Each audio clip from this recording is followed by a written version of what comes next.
सुचिता का नाटक करने वाली ये सरकार भी एक बड़ा घोटाला है, एक विभाग का घोटाला है और यह बिल्कुल स्पष्ट करता है कि ये घोटालों की सरकार है। सुशासन बाबू, इनके नेतृत्व में संपूर्ण घोटालों की व्यवस्था होती है। 40% कमीशन वाली ये सरकार है, ये कोई 18% कमीशन वाली सरकार नहीं है।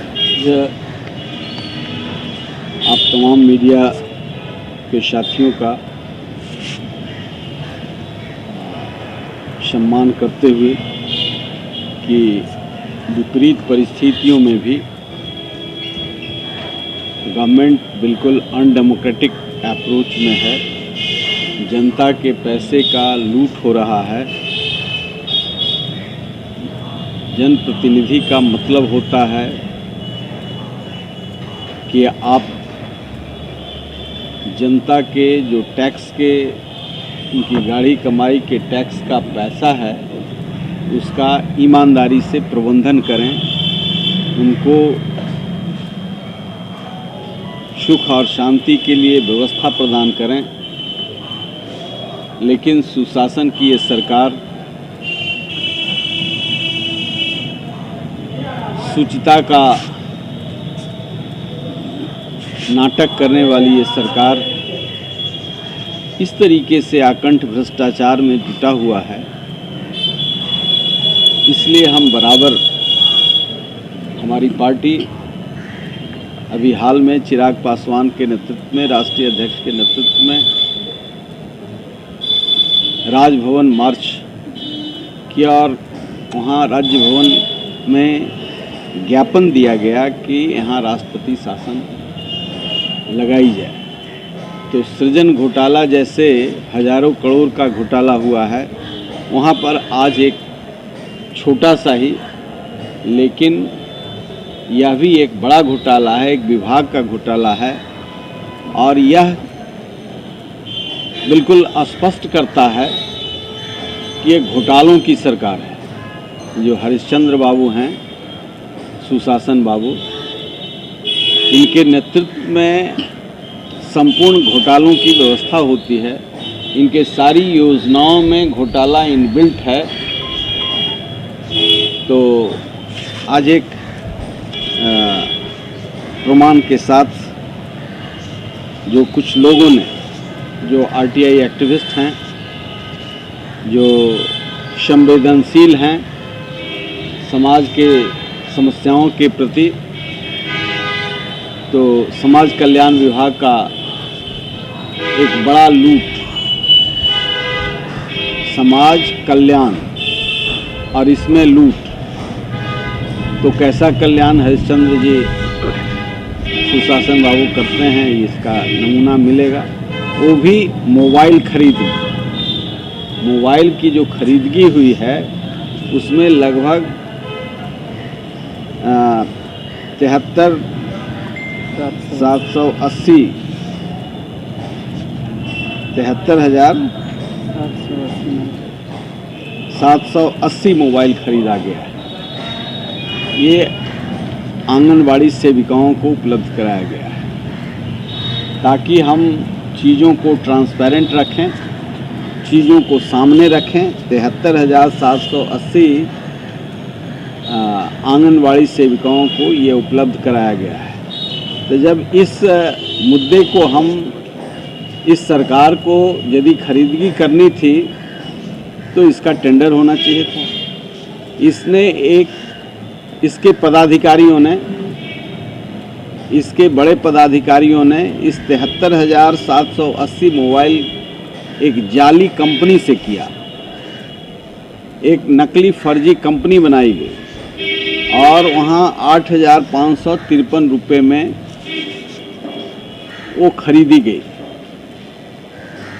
और खरीदी के समय जो पैनासोनिक मॉडल एलुंगा i7 है, इसका मार्केट में उस समय जो बाज़ार मूल्य है, होलसेल मूल्य नहीं, बाज़ार मूल्य है 5,799 और इसका रसीद बना है 8,500 53 का, यानी लगभग 3,000 रुपये प्रति मोबाइल कमीशन, यानी 40% कमीशन। तो 40% कमीशन वाली ये सरकार है, ये कोई 18% कमीशन वाली सरकार नहीं है। 40% चोरी का ये है। और मैं कहता हूँ कि 80% इसमें चोरी हुई है कि ये कहीं से सामान मंगा करके जो जाली बाज़ार में मोबाइल मिलता है 1,000-2,000 रुपये में, उसी का बिल 8,553 बनाया गया है, इसलिए कि वह कंपनी है ही नहीं।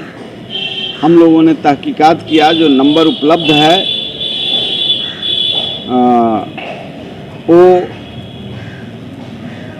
नंबर फर्जी है। नंबर ठीक है, लेकिन वह कहता है कि हमारी कोई इस नाम की कंपनी नहीं है और हम उससे कहीं कंसर्न नहीं रखते। जो उपलब्ध हुआ है नंबर और कंपनी का नाम, उसके हिसाब से ये फर्जी है। ये 2019 में खरीदी गई कंपनी जाली NF Infratech private limited, NF Infratech private limited फर्जी कंपनी है, जिसका तहकीकात हम लोगों ने किया है। तो फर्जी कंपनी से फर्जी बिल बना करके 1-1.5 हज़ार का मोबाइल को 8,000 में, यानी बड़े पैमाने पर लूट का प्रबंधन हुआ है एक समाज कल्याण विभाग में। समाज कल्याण कैसा होगा आप समझ सकते हैं। एक मोबाइल में इतनी बड़ी चोरी है तो वहाँ तो बहुत चीज़ की खरीदारी होती है। तो सब कुछ ऐसे ही फर्जी तत्वों के साथ, तो ये विभाग लुटेरों की है और इसका सरकार को संरक्षण प्राप्त है। उस समय खरीदारी करने वाले जो थे समाज कल्याण विभाग के डायरेक्टर, असिस्टेंट डायरेक्टर श्वेता सहाय, और ज़रूर इसमें सेक्रेटरी रहे होंगे, ज़रूर इसमें राजनीतिक संरक्षण रहा होगा, तब इतना बड़ा घोटाला हुआ है कि 2 रुपये के मोबाइल को 8,000 समथिंग का बिल बना करके ये काम किया गया है। और इस जाली सरकार को हम लोगों ने, इसीलिए हम एक एक करके बहुत सारी समस्याओं का उजागर कर रहे हैं, कैसे ये सरकार भ्रष्टतम सरकार है। तो हम आपके माध्यम से महामहिम राज्यपाल जी को ये बतलाना चाहते हैं कि बिहार को ऐसे ही लूटते मत रहने दीजिए, बचाइए। यहाँ राष्ट्रपति शासन लागू होना चाहिए और इन अपराधियों को जेल में जाना चाहिए, ताकि आने वाले जो सत्ता में लोग बैठे, जो ब्यूरोक्रेसी बैठे, जो राजनीतिक सत्ताधारी लोग हों, कम से कम डरें। कानून का राज कह करके, कानून का राज नहीं, भ्रष्टाचारियों का राज है। और इस पर मैं आज विस्तार से एक पत्र मुख्यमंत्री जी को लिखूंगा, लेकिन वहाँ से उम्मीद नहीं है। मैं बार बार फिर भी एक राजनीतिक प्रक्रिया में एक विपक्ष की भूमिका के हिसाब से ये लोक जनशक्ति पार्टी, रामविलास पासवान की जो पार्टी है, लोक जनशक्ति पार्टी, वह इस मुद्दे को